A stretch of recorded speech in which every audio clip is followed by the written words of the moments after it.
From Andre the Giant's symbolic destruction at WrestleMania 3 to King Kong Bundy's bloody defeat in the steel cage to Randy Savage's personal betrayal, here's an hour's worth of the most shocking, controversial, and downright brutal moments where Hulk Hogan left his opponents not just defeated, but completely humiliated. Starting with Andre the Giant.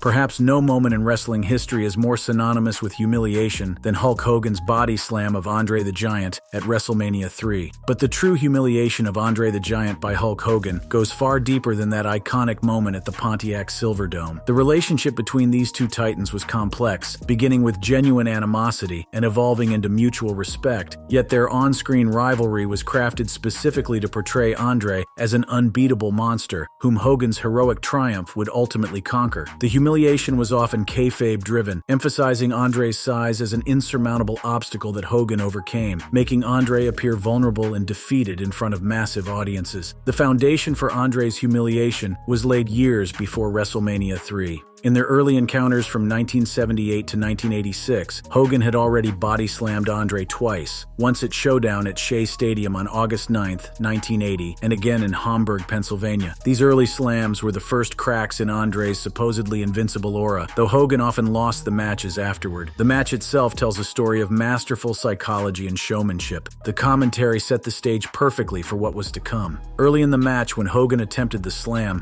this near fall created genuine drama, making fans wonder if the Hulkster had bitten off more than he could chew. Hogan's description of the crowd's reaction to his famous body slam captures the magnitude of Andre's humiliation. The slam itself was billed as the slam heard round the world, and while Hogan later admitted that Andre assisted by jumping slightly due to his back pain, the visual impact was devastating to Andre's mystique. The humiliation continued beyond WrestleMania 3. Andre was repeatedly defeated by Hogan in subsequent matches. At Survivor Series 1987, the main event in 1988, and their final encounter in March 1990. Each loss further diminished the aura of invincibility that had defined Andre's character for over a decade. What makes Andre's humiliation particularly poignant is the real-life context. Andre's health was declining due to acromegaly, and he chose to lose at WrestleMania 3 to boost WWE. Andre reportedly told Hogan post-match, "I always wanted to do that for you," passing the torch in what would become wrestling's most famous changing of the guard.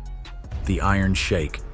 Hulk humiliating. The Iron Sheik wasn't just a case of one wrestler beating another. This was the systematic destruction of a legitimate Olympic-caliber athlete's credibility in front of millions of viewers, all in service of launching what would become known as Hulkamania. The Iron Sheik's defeat at the hands of Hulk Hogan on January 23, 1984, at Madison Square Garden, wasn't just a title change. It was a lesson on how to completely dismantle an opponent's aura of invincibility. Sheik had captured the WWF Championship from Bob Backlund just 28 days earlier, positioning himself as the foreign menace who had conquered America's hero. His camel clutch submission hold had been portrayed as absolutely unbreakable, having forced Backlund's manager to throw in the towel in defeat. But when Hogan stepped into that ring at Madison Square Garden, he didn't just break the camel clutch, he made it look laughably ineffective. But what happened next was pure humiliation for the Iron Sheik. In that moment, Hogan didn't just escape the hold, he made it clear that Sheik's supposedly unbreakable submission was nothing more than a minor inconvenience to the power of Hulkamania. The match lasted a mere 5 minutes and 40 seconds, but in that brief time, Hogan had completely neutered everything that made the Iron Sheik a credible threat. The victory wasn't just about winning the championship, it was about establishing Hogan's supernatural ability to overcome any obstacle through sheer willpower and the power of his American fans. What made this humiliation even more devastating was the backstory that emerged years later. Verna Gain, Hogan's former mentor and AWA promoter, had allegedly offered Sheik $100,000 to legitimately break Hogan's leg during the camel clutch and refused to drop the title. Sheik refused, citing professionalism and loyalty to Vince McMahon Jr., but this only added another layer to his eventual humiliation. He had protected Hogan, only to be completely buried in return. The long-term effects of this humiliation became clear in the years that followed. Sheik's hatred became public through shoot interviews and his social media presence, where he frequently ranted about breaking Hogan's back and calling him a jabroni. Posts like "fuck the Hulk Hogan" and "Hulk Hogan go fuck yourself" became regular occurrences, demonstrating just how deeply the humiliation had affected the former champion. This quote perfectly encapsulates the nature of Hogan's humiliation.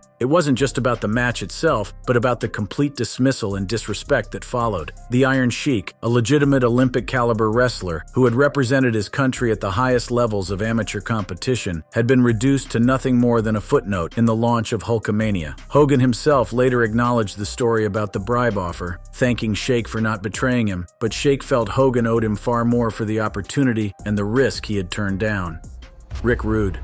The humiliation of ravishing Rick Rude by Hulk Hogan represents one of wrestling's most frustrating what-if scenarios, a missed opportunity that left a supremely talented performer's potential unrealized due to backstage politics and fear. Despite Rude's in-ring talent and ability to draw heat, their interactions were limited, largely due to Hogan's backstage influence and reluctance to engage in a full program with him. The most damning evidence of Hogan's fear of Rude comes from Ric Flair's multiple interviews revealing the truth behind their lack of interaction. Flair's revelations paint a picture of Hogan actively avoiding Rude due to an incident where Rude allegedly knocked out the Ultimate Warrior with a single slap in a real fight. This fear led to one of the most politically motivated humiliations in wrestling history, the complete burial of a potential main event storyline. Instead of challenging Hogan at a premium event like WrestleMania, Rude was relegated to mid-card storylines like his tights-pulling angle with Jake Roberts at SummerSlam 1988. Wrestling historians note that Rude's association with the Heenan family positioned him as a natural Hogan foe. But Hogan's ego ensured Rude never got the rub from defeating or even competitively facing the Hulkster on a big stage. The few encounters they did have only served to further humiliate Rude's credibility. Their house show match at Boston Garden on January 9, 1988, perfectly encapsulates this dynamic. The arm wrestling segment that opened the match was designed to showcase Hogan's superiority with the Hulkster, winning through sheer power before dominating the actual wrestling contest. Even when Rude gained momentum through cheating or outside interference, Hogan's booking ensured the Ultimate Warrior would overcome any adversity. The psychological impact of this burial extended far beyond individual matches. As a result of limited opportunities in WWF, Rude left for WCW in 1990, partly frustrated by his inability to break through the glass ceiling that Hogan had constructed. When they did cross paths in WCW, the dynamic remained unchanged, with Hogan's arrival overshadowing WCW's existing stars, including Rude, who by then was transitioning to a non-wrestling role due to his career-ending injury. The Ultimate Warrior. The relationship between Hulk Hogan and the Ultimate Warrior represents one of wrestling's most complex tales of triumph, betrayal, and ultimate humiliation. While Warrior famously defeated Hogan at WrestleMania VI in what was billed as the Ultimate Challenge, the subsequent events revealed a pattern of systematic humiliation orchestrated by Hogan that would define their relationship for decades. The foundation for Warrior's humiliation was laid even in his moment of greatest triumph. At WrestleMania VI on April 1, 1990, Warrior won both the WWF World Heavyweight Championship and Intercontinental Championship in a clean victory, but Hogan's subtle undermining began immediately. Despite raising Warrior's hand in a show of respect, insiders later revealed that Hogan had already begun working behind the scenes to reclaim his position. While this moment appeared to be a gracious passing of the torch, Warrior later claimed that Hogan no-sold moves and controlled the narrative to make himself look strong, even in defeat. The true humiliation began during Warrior's championship reign, which was systematically undermined through backstage politics. Warrior's 8-month reign was criticized as a failure, with Hogan's camp portraying Warrior as unreliable and unable to draw money. This narrative was carefully crafted to justify Hogan's eventual return to the top,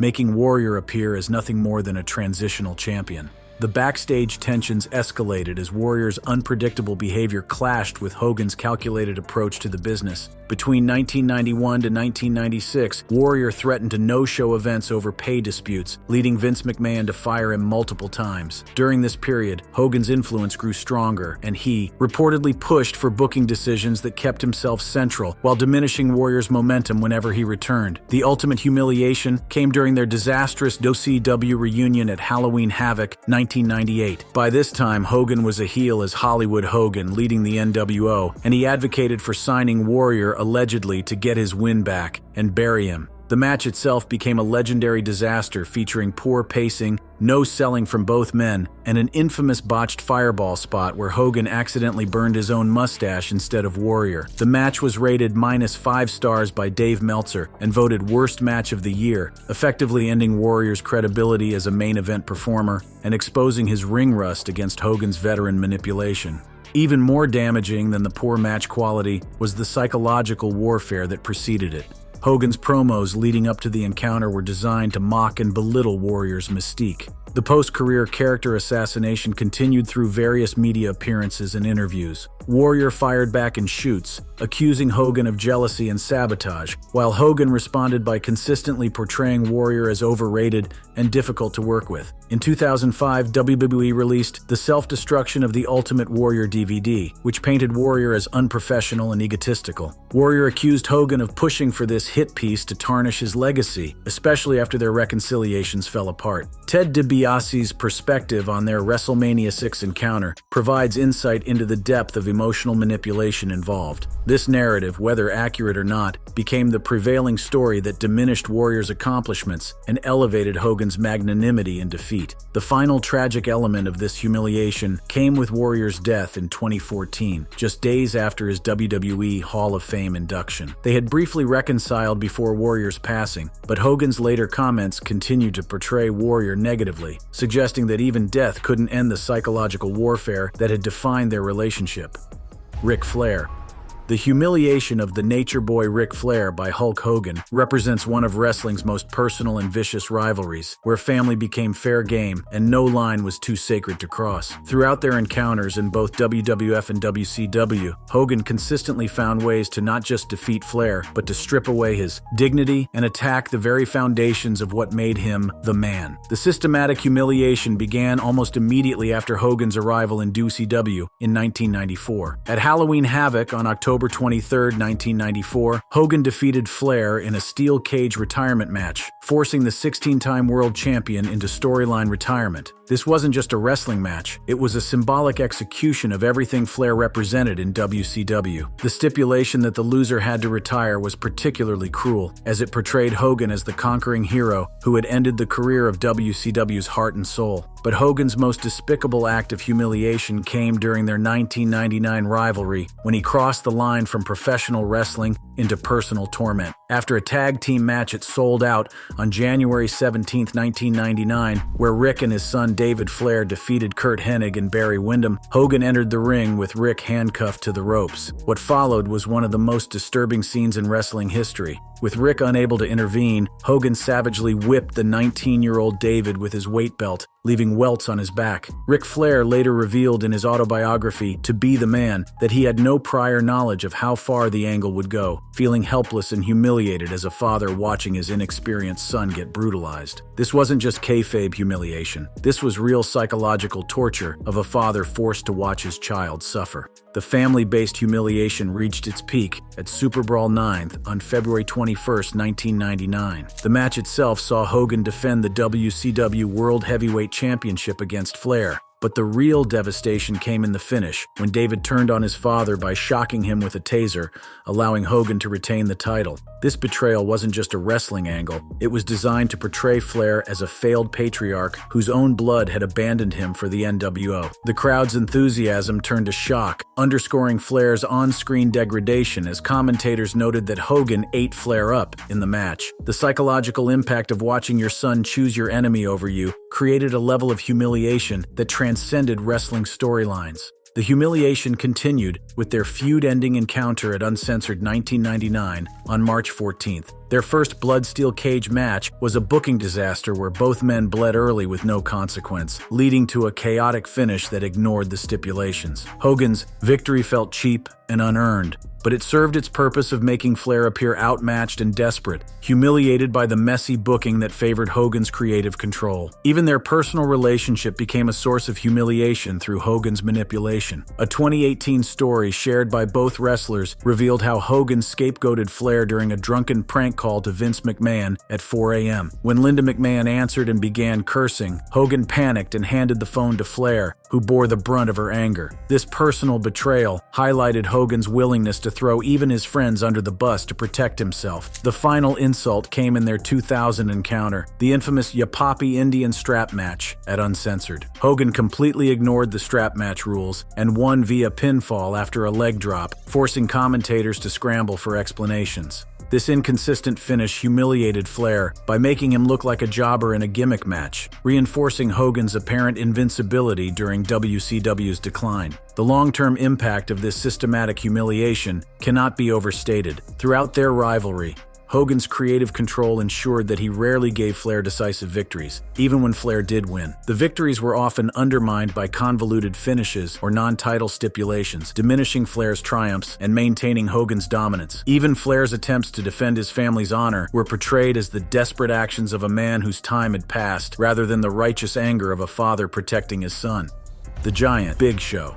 The humiliation of the Giant, who would later become known as Big Show by Hulk Hogan, represents one of wrestling's most bizarre and over-the-top storylines. The most infamous example occurred at Halloween Havoc 1995, where WCW staged what might be the most ridiculous match concept in wrestling history, a monster truck sumo match on the roof of Cobo Hall. The stipulation involved pushing the opponent's customized monster truck out of a marked circle, with the winner determined by forcing both sets of the opponent's axles outside the designated area. When Hogan won the truck match, it should have been the end of the segment. Instead, WCW took things to an even more absurd level. What happened next defied all logic and believability. The storyline implied that the Giant had pushed Hogan off the roof of a 5-story building, apparently killing the champion in the process. But the humiliation for the Giant was just beginning. Despite supposedly falling to his death, Hogan miraculously appeared for their championship match later that evening. The match itself continued the pattern of bizarre storytelling. The commentary tried to maintain the illusion that the Giant had somehow survived his own fall from the building. Throughout the match, Hogan systematically dismantled the Giant's monster persona. Despite being billed as 4 inches and over 400 pounds, the Giant was repeatedly overpowered and outmaneuvered by the smaller Hogan. The psychological damage was evident in the commentary. The humiliation reached its peak when multiple interference attempts failed to help the Giant secure victory. Even with the assistance of the entire Dungeon of Doom stable, including the debut of the Yeti, the Giant was unable to defeat Hogan. The match ended in disqualification, with Hogan retaining his championship despite being severely outnumbered. The long-term effects of these storylines were devastating for the Giant's character. What should have been the launching pad for a dominant monster heel instead became a series of increasingly ridiculous scenarios that made the Giant look foolish rather than threatening. By the time their feud concluded, the Giant had been transformed from an unstoppable force into just another challenger who couldn't measure up to Hulkamania. Even years later, when Big Show had established himself as a legitimate main event star, the memory of these early humiliations continued to haunt his character. The ridiculous nature of the monster truck match and the supernatural elements of their storylines had permanently damaged the credibility that any monster heel needs to be truly effective. Shawn Michaels.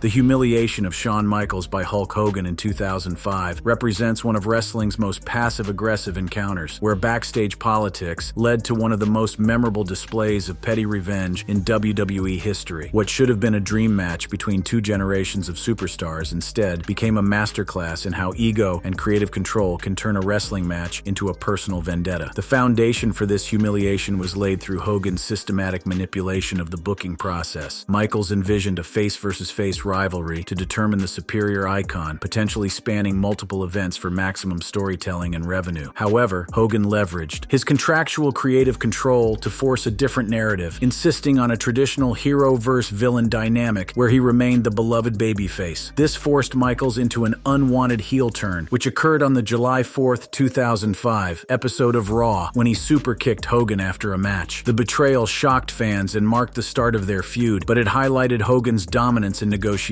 The humiliation began immediately, as Michaels was forced to carry the promotional load alone since Hogan rarely appeared on TV during the build-up. The real insult came when Michaels proposed extending the program into a proper series. Michaels suggested either a 2-match series where they split wins or a 3-match arc ending in a steel cage, with Hogan winning the finale. Hogan rejected these ideas outright, opting for just one match where he would win cleanly via his signature leg drop finisher. This decision stemmed from Hogan's history of backstage politics, where he often avoided losses to protect his invincible image. The SummerSlam 2005 match itself became the stage for Michaels' legendary act of revenge. While Hogan dominated the match, hitting his signature moves and ultimately winning with a big boot and leg drop, the real story was Michaels' exaggerated selling. Frustrated by Hogan's refusal to reciprocate or allow vulnerability, Michaels turned the match into a farce through his over-the-top bumping. He flopped wildly, barrel rolled across the ring, and oversold moves like Hogan's big boot in a cartoon cartoonish manner. This was Michaels' petty retaliation, aimed at making Hogan earn the win by highlighting how some of his offense looked outdated or ineffective. Michaels later admitted his overselling was unprofessional, but it served as his way of fighting back against Hogan's political maneuvering. The aftermath of the match revealed the depth of the humiliation Michaels felt. He delivered a sarcastic promo on Raw, mockingly praising Hogan's agility and technical wrestling, which Hogan interpreted as venomous. This led Hogan to veto any rematch, abruptly ending the feud and returning to Hollywood. WWE Hall of Famer Jim Ross later attributed Hogan's quick 2005 exit to such backstage politics. The humiliation extended beyond the immediate aftermath, as the wrestling community's reaction exposed the generational divide in wrestling styles and politics. Michaels' explanation reveals his frustration with having to make Hogan's aging offense appear effective. What made this humiliation particularly stinging for Michaels was how it exposed the limitations of his reformed character. By 2005, Michaels had genuinely changed from his controversial 1990s persona, but he found himself in a position where only his old methods could provide any recourse against Hogan's politics. The fact that he had to resort to unprofessional behavior to make his point was itself a form of humiliation.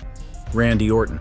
The setup for Randy Orton's humiliation began with the most personal of angles, the involvement of Hogan's daughter, Brooke. The rivalry ignited on the July 15, 2006 episode of Saturday Night's Main Event E3, where Orton initially appeared respectful, presenting Brooke with a rose and politely challenging Hogan to a match. However, Orton's later flirtations with Brooke crossed a line that Hogan, both as a character and as a real father, would not tolerate. The psychological warfare escalated when Orton ambushed Hogan in the parking lot, delivering an RKO onto a car trunk while Brooke watched in distress. This heel turn was designed to generate massive heat, but it also set up Orton's eventual comeuppance as poetic justice. The narrative positioned Orton not just as a competitor seeking to end Hulkamania, but as a predator who had targeted Hogan's family, making his defeat a moral imperative. The pre-match psychology further stacked the deck against Orton through the injury angle. Hogan was dealing with a torn meniscus in his knee, which Orton mocked in promos, adding personal heat while seemingly giving the younger wrestler a tactical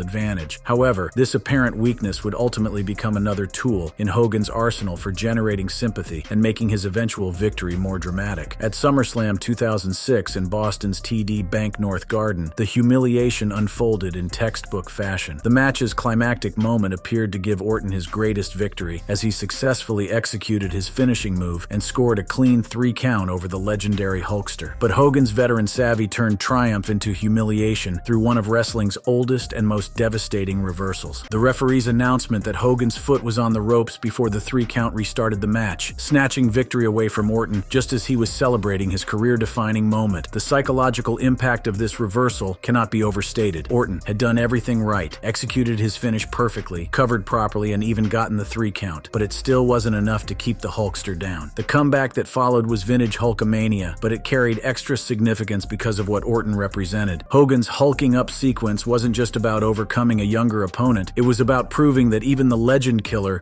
couldn't kill the ultimate legend. The final leg drop that secured Hogan's victory was particularly humiliating for Orton's character because it exposed the limitation of his gimmick. The man who had built his career on ending the careers of legends had failed against the ultimate legend, undermining the credibility of his entire persona. The booking of this match revealed the calculated nature of Orton's humiliation. He was coming off a suspension earlier in 2006 for unprofessional conduct, which may have factored into WWE's decision not to elevate him over Hogan. The loss served as both punishment and a reminder that even rising stars must pay their dues to the established hierarchy. The aftermath of the match further emphasized Orton's humiliation. The celebration that followed wasn't just about Hogan's victory, it was about the endurance of an era that many thought Orton's generation had already surpassed. From Hogan's perspective, this represented perfect psychology and storytelling. Hogan later praised Orton's work, saying he could call it in the ring and adjust perfectly, but this praise came only after he had definitively established his dominance over the younger performer.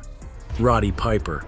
The roots of Roddy Piper's humiliation trace back to the very beginning of the national expansion, where his own success inadvertently contributed to his eventual downfall. Piper's confidence in his own drawing power led to a confrontation with Vince McMahon when he refused to do a clean job for Hogan, recognizing that his value would be diminished without proper protection. This refusal to lose clean became the foundation for years of creative limitations that systematically humiliated Piper's character. Hogan's creative control ensured he never lost cleanly to Piper in WWF, despite Piper's status as the top heel. Their early rivalry built WrestleMania, but Hogan always emerged dominant, often via disqualifications or countouts that protected his aura while making Piper look unable to win legitimately. The pattern was established, early and never deviated. At the War to settle the score on February 18, 1985, Hogan defended the WWF Championship against Piper in a match that ended in disqualification after interference from Bob Orton. The chaotic finish involving Cyndi Lauper and Mr. T shifted focus to celebrity angles, overshadowing Piper's heel heat and setting up WrestleMania while humiliating Piper by making his challenge seem futile. WrestleMania 1 provided the template for how Piper would be treated throughout their rivalry. Hogan teamed with Mr. T to defeat Piper and Paul Orndorff, with Hogan pinning Orndorff after Orton accidentally hit his own partner. Piper escaped without taking the fall, but Hogan celebrated as the hero on wrestling's biggest stage, stealing the spotlight and establishing the pattern where Piper's role in major events would always be secondary to Hulkamania. The most psychologically damaging aspect of Piper's humiliation was how it was justified through the business structure. The promotion strategy of running multiple towns simultaneously meant that Piper and Hogan were often kept apart, but this also prevented Piper from ever definitively proving his superiority over the champion. The humiliation continued at the Wrestling Classic on November 7, 1985, where Hogan defended against Piper in the first non-WrestleMania PPV main event, winning via DQ after Orton interfered. Once again, no clean finish allowed Piper a legitimate shot, with Hogan hulking up and standing tall. This pattern reinforced the narrative that Piper couldn't beat Hogan fairly, despite the enormous fan demand for their encounters. The most telling insight into their relationship came from Piper's reflection on the creative process and his role in building Hulkamania. Piper understood that heels were responsible for drawing money, yet he was never properly compensated with victories that would have maintained his credibility. The humiliation took on new dimensions during their WCW encounters, where the same patterns repeated with even more devastating results. At Starrcade 1996, Piper defeated Hogan via sleeper hold in the main event, but WCW never clarified it was non-title until after, confusing fans and announcers who assumed Piper won the WCW championship. Hogan's creative control ensured he didn't drop the belt, making Piper's victory meaningless and WCW's booking appear incompetent. The family-based humiliation reached its peak during their 1999 rivalry, when personal elements were introduced. At Judgment Day 2003, as Mr. America, Hogan in disguise, he pinned Piper after Zach Gowen interfered against Mr. McMahon. This was Hogan's first clean pin on Piper in their entire feud history, but the comedy gimmick and Piper's age, 49 post-hip surgery, made it humiliating rather than satisfying, portraying Piper as a has-been. The psychological impact of this systematic humiliation was evident in how it affected both men's legacies. Piper's frustration with not receiving proper credit for his role in wrestling's expansion was compounded by his inability to ever decisively prove his superiority over Hogan.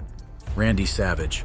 The foundation for Randy Savage's humiliation was built during the height of their success as the Mega Powers. Formed in 1987 with Savage's manager-wife Miss Elizabeth, their alliance was a massive draw that dominated WWF programming. However, the scripted jealousy storylines that drove their eventual breakup mirrored real-life tensions that Hogan exploited both professionally and personally. The most insidious aspect of Savage's humiliation was how Hogan undermined him even during their partnership. Despite Savage being WWF champion, arenas often played Hogan's music for their entrances, underscoring Hogan's perceived superiority and allegedly humiliating Savage as the lesser partner. This subtle positioning established the power dynamic that would define their relationship. Savage could hold the title, but Hogan remained the true star. The personal humiliation began with Hogan's inappropriate involvement in Savage's marriage to Miss Elizabeth. In Paris, during a live event, Hogan helped Elizabeth into the ring, leading Savage to accuse him of groping her. When Hogan ripped a door off its hinges backstage and confronted Savage, the resulting altercation revealed the depth of paranoia and suspicion that Hogan's behavior had created. The systematic destruction of Savage's marriage became a recurring theme that went far beyond wrestling storylines. Savage later accused Hogan and Linda of actively encouraging Elizabeth to become more independent and go out on her own, which he claimed was the beginning of the end for their marriage. The professional humiliation reached its peak at WrestleMania 5 on April 2nd,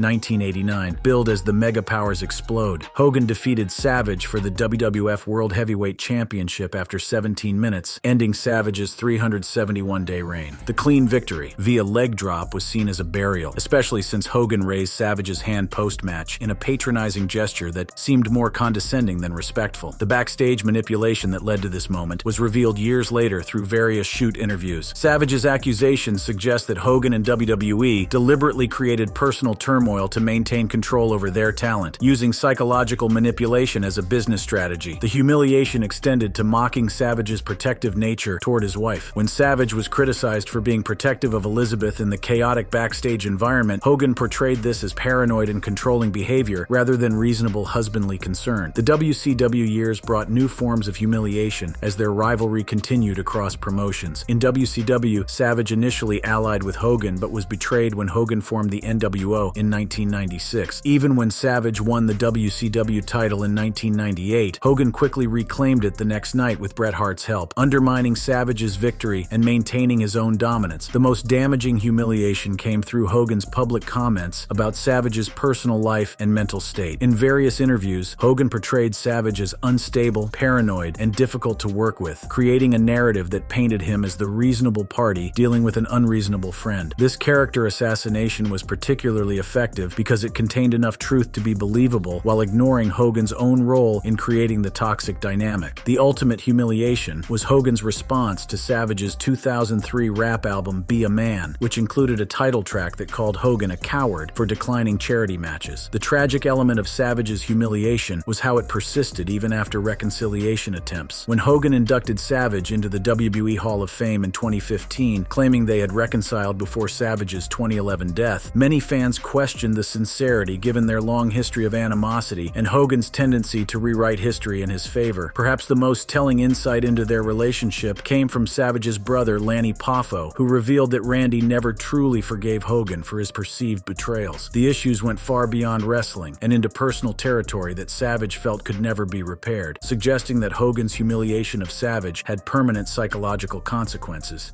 Paul Orndorff.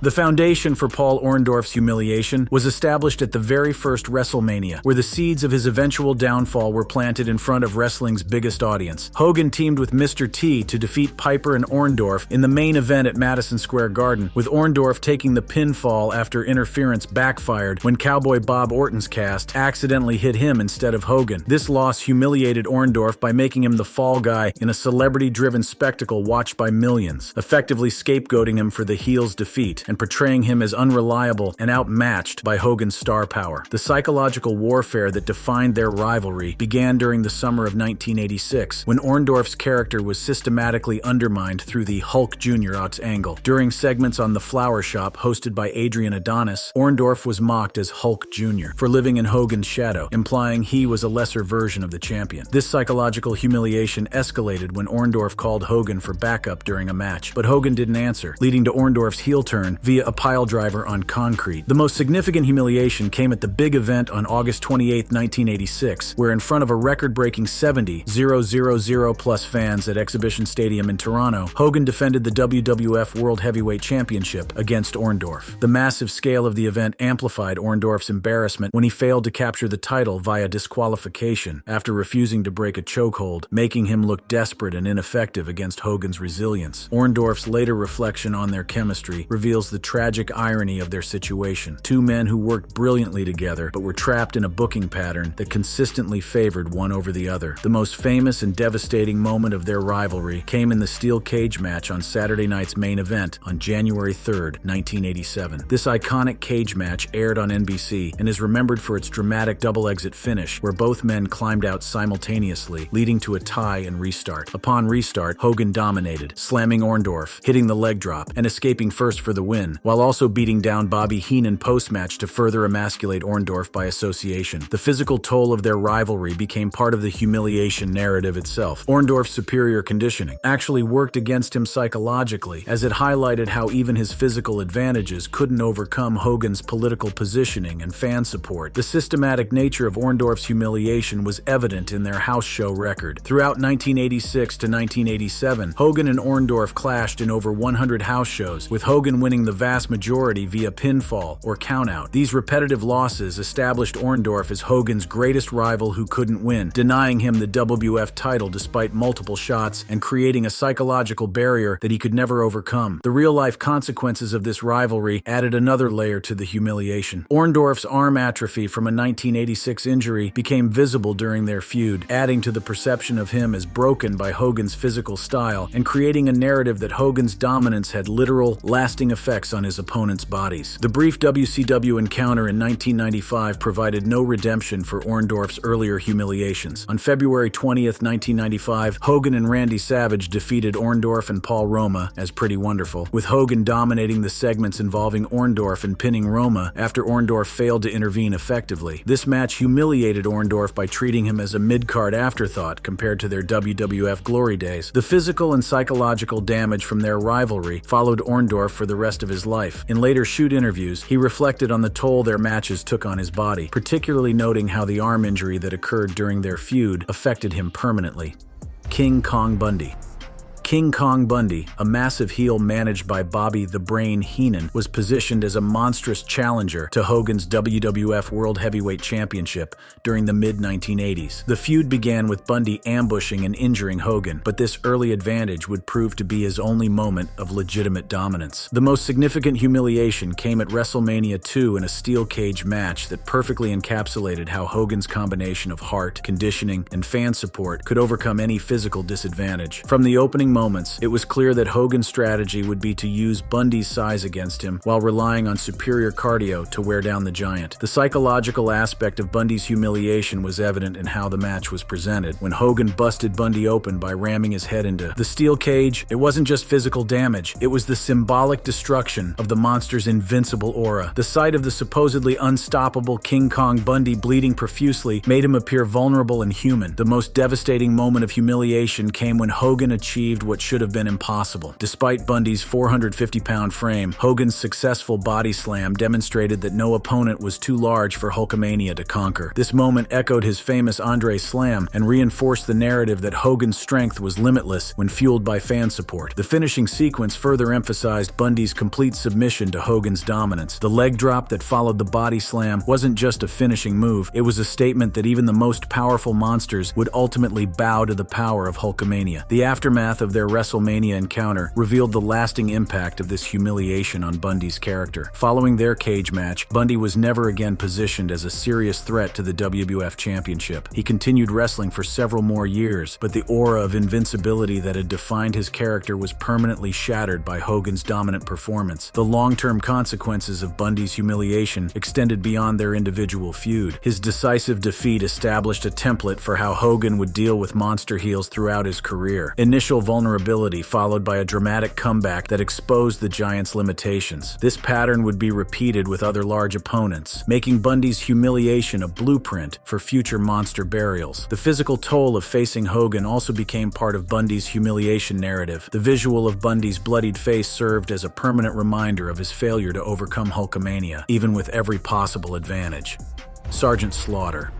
Perhaps no humiliation in Hulk Hogan's career was as psychologically brutal, as personally devastating, or as culturally controversial as his systematic destruction of Sergeant Slaughter during the Gulf War storyline of 1991. The storyline began when Sergeant Slaughter made his shocking return to the WWF as an Iraqi sympathizer, aligning himself with General Adnan and Colonel Mustafa. For fans who had grown up loving Slaughter as the ultimate American hero and the face of G.I. Joe, this transformation was nothing short of traumatic. But for Hogan, it represented the perfect opportunity to position himself as the ultimate patriot while systematically destroying a man who had once stood for everything American. The storyline had become so realistic that Slaughter required armed guards and bulletproof vests while his family lived in constant fear. This wasn't kayfabe anymore. This was real-life terror generated by the power of professional wrestling storytelling. Hogan's role in this humiliation was multifaceted and devastating. He positioned himself as the defender of American values, using patriotic rhetoric to paint Slaughter not just as an opponent, but as a traitor to everything good and decent. In promos leading up to WrestleMania 7, Hogan called Slaughter a traitor and coward, vowing to reclaim the title for America. This wasn't just about winning a wrestling match, this was about punishing someone for betraying their country. The WrestleMania 7 main event itself was a masterpiece of psychological warfare. Despite Slaughter's early dominance, including steel chair shots and the application of his camel clutch that caused Hogan to bleed, the Hulkster ultimately hulked up and overcame the assault. But the most humiliating moment came when Hogan tore the Iraqi flag away from Slaughter and celebrated with the American flag while his defeated opponent retreated in shame. The symbolism was impossible to miss. Slaughter, who had once been the embodiment of American military might, was being defeated by the true American hero. The match's patriotic theme and Hogan's dominant victory reinforced his superhero status while portraying Slaughter as a failed antagonist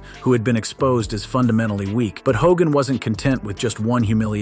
The feud continued through the summer, with Desert Storm no disqualification matches that saw Hogan use Slaughter's own tactics against him. In one particularly brutal encounter at Madison Square Garden, Hogan dominated with powder, belt whips, chair shots, and even applied Slaughter's own camel clutch, forcing General Adnan to throw in the towel. The image of America's former military hero being submitted with his own finishing hold was devastating to his credibility. The final blow came at SummerSlam 1991, where Hogan and the Ultimate Warrior defeated Slaughter, General Adnan, and Colonel Mustafa in a handicap match. Hogan pinned Slaughter with his leg drop, and the symbolism was complete. America had triumphed over its enemies, and Slaughter's triangle of terror had been revealed as ineffective against true American heroism. What made this humiliation particularly cruel was its real-world consequences. The man who had once been beloved as America's greatest fictional soldier was now hated as a national traitor, and it was all because of a wrestling storyline designed to make Hulk Hogan look like the ultimate patriot. The controversy became so intense that WrestleMania 7 had to be moved from the Los Angeles Coliseum to a smaller venue due to security concerns and threats. Slaughter had sacrificed his safety, his family's peace of mind, and his character's legacy, all in service of making Hogan look like the greatest American hero in wrestling history. By the end of the storyline, Slaughter was forced to beg for America's forgiveness and ask for his country back. The humiliation was complete. The former G.I. Joe had been reduced to a broken man pleading for redemption, while Hogan stood tall as the undisputed champion of American values. Earthquake. The final entry in our examination of Hulk Hogan's most devastating humiliations brings us to one of the most physically imposing opponents he ever faced, Earthquake. This 400-plus-pound monster was positioned as an unstoppable force of nature, a man whose very presence could shake buildings and whose signature splash could end careers. But in typical Hogan fashion, the Hulkster didn't just defeat this natural disaster, he made him look like a minor tremor that barely registered on the Richter scale of Hulkamania. Earthquake's attack on Hogan during the Brother Love show on May 26, 1990, was designed to write the Hulkster out of television programming while he filmed movies. The assault was brutal and realistic, with Earthquake delivering multiple devastating splashes to Hogan's ribs while Jimmy Hart provided distraction. The angle was so effective that it prompted thousands of fans to send get-well letters to the injured champion. The imagery of Hogan being stretchered out, selling devastating injuries, while Earthquake stood triumphant, was designed to establish the monster as a legitimate threat to the seemingly invincible champion. But this setup only made Hogan's eventual comeback more devastating for Earthquake's credibility. When Hogan returned on July 14, 1990, he didn't just promise revenge, he added believing in oneself as his fourth demandment, symbolizing his unbreakable spirit. This narrative reversal made Earthquake's attack seem futile and began his downfall from unstoppable monster to conquerable giant. The SummerSlam 1990 encounter was where Hogan's humiliation of Earthquake reached its peak. Despite Earthquake's early dominance with power slams and splashes, Hogan hulked up, no-sold the offense, and achieved what many thought impossible. He body-slammed the 400-plus-pound giant. This moment echoed his legendary slam of Andre the Giant at WrestleMania 3, but it was even more devastating to Earthquake's character because his immense size and weight were supposed to make such a feat impossible. The body slam wasn't just a wrestling move, it was a complete destruction of Earthquake's fundamental gimmick. The crowd's reaction was explosive, as as they witnessed Hogan proving that even this unmovable force could be manhandled by the power of Hulkamania. When Hogan followed up by slamming Earthquake onto a ringside table, which notably didn't break as planned, making the impact even more brutal, the humiliation was complete. What made this particularly devastating was that Earthquake didn't even lose by pinfall. Hogan won by countout, which technically protected Earthquake while still establishing Hogan's clear superiority. The message was clear. Hogan didn't need to pin Earthquake to prove his dominance. Simply overpowering him physically was humiliation enough. The psychological warfare continued beyond their singles encounter. At Survivor Series 1990, Hogan captained the Hulkamaniacs against the Natural Disasters, with Earthquake and Tugboat being counted out after brawling, while Hogan survived as the sole winner. This booking further diminished Earthquake by making him seem unable to control his temper or focus on the task at hand. The final blow to Earthquake's credibility came at the Royal Rumble 1991. In the Rumble match, Hogan and Earthquake were the last two competitors standing, but Hogan eliminated the monster to win his second consecutive Royal Rumble. This decisive victory effectively ended their feud and transitioned Earthquake from main event monster to mid-card tag team wrestler. This quote perfectly encapsulated how Hogan had transformed the narrative. Earthquake's attack had only made Hulkamania stronger, not weaker. Throughout house shows during their feud, Hogan frequently repeated the body slam spot, making it a recurring demonstration of his superiority over the monster. Each slam reinforced the humiliation and stripped away more of Earthquake's mystique as an unstoppable force. The most telling aspect of this humiliation was how it affected Earthquake's career trajectory. Before feuding with Hogan, Earthquake was being positioned as a potential main event attraction who could carry major storylines. After being systematically dismantled by Hulkamania, he was relegated to tag team competition as part of the Natural Disasters with Typhoon, while Earthquake would go on to have success as a tag team wrestler and was eventually inducted into the WWE Hall of Fame alongside Typhoon. The damage to his singles credibility was permanent. Click on one of the cards on your screen to see more videos like this.